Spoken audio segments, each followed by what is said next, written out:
Hey there. Today we're going to learn about improper fractions and mixed numbers and how to change mixed numbers into improper fractions as well as change improper fractions into mixed numbers. So first we need to understand what a fraction or what an improper fraction and a mixed number is.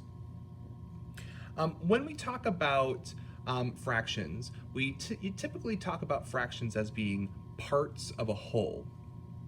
Well, in this case, I have one full whole model here and then another fraction over here. These are all 1/2 pieces. So this is a 1/2 piece, this is a 1/2 piece, and this is a 1/2 piece. So total, I would say that I have 3 halves. But when I look at this 3 halves, I see that 3 is greater than 2. My numerator is larger than my denominator. This is known as an improper fraction because the numerator is larger than the denominator. And there's a better way to write this. It's why we call it an improper fraction. There's a proper way to write 3 halves. And when I would write this, I would include the whole number that we have. In this case, we have 1 whole and 1/2. So I could write that as 1 1/2. This is known as a mixed number. And again, it's known as a mixed number because it has a fraction and a whole number together.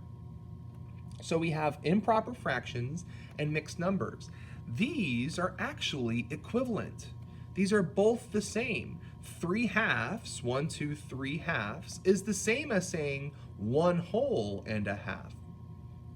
So occasionally, you might see an improper fraction and need to change it into its mixed number form. Or you might see a mixed number and need to change it into its improper fraction form. Let's learn how to do both. All right, first, let's learn how to turn improper fractions into mixed numbers. We can start with that same example as 3 1/2. I'm actually going to turn this fraction into a division problem. And the division problem is always the numerator divided by the denominator. In this case, I would divide 3 by 2. 2 goes into 3 one time. 1 times 2 is 2. And when I subtract, there's a leftover of 1.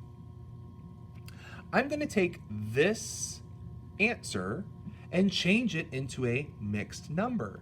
And the way I do that is I'm going to take my whole number quotient, and that's going to become my whole number as the part of the mixed number. Then any remainder that I had left over becomes my new numerator, and my denominator stays the same.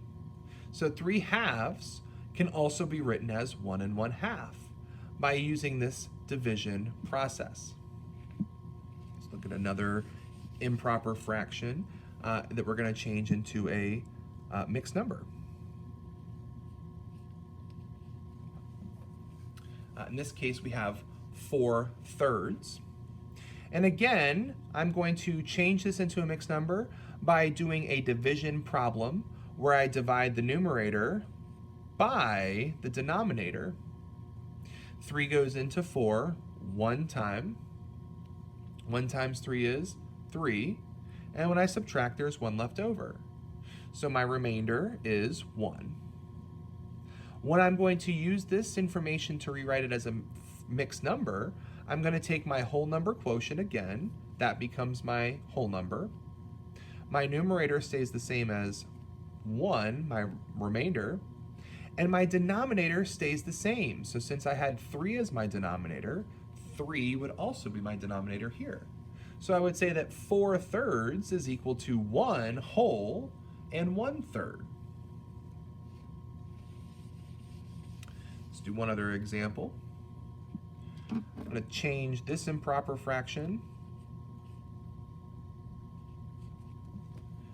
into a mixed number.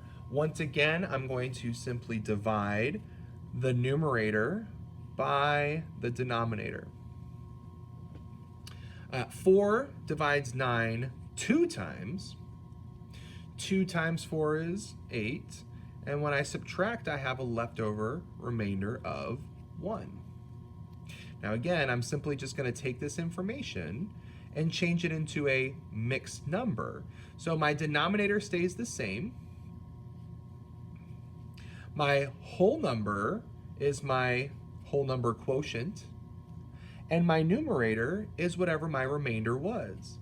So 9/4 can also be written as 2 wholes and 1/4. An easier way to do that might simply be to take this number right here after you get your answer, 2 remainder 1, and just include the denominator 4. So 2 remainder 1 would be equal as, or would be rewritten as 2 and 1/4.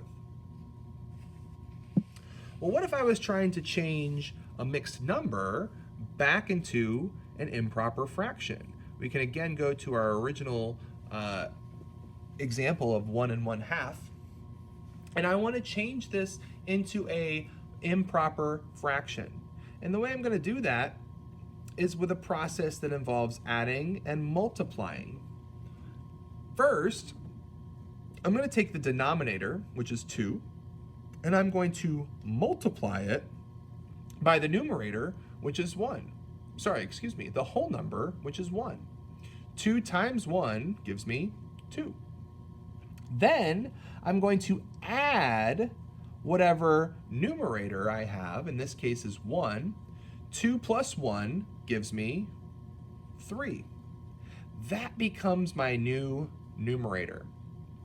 And once again, my denominator doesn't change. So 1 1/2 can be rewritten as 3/2.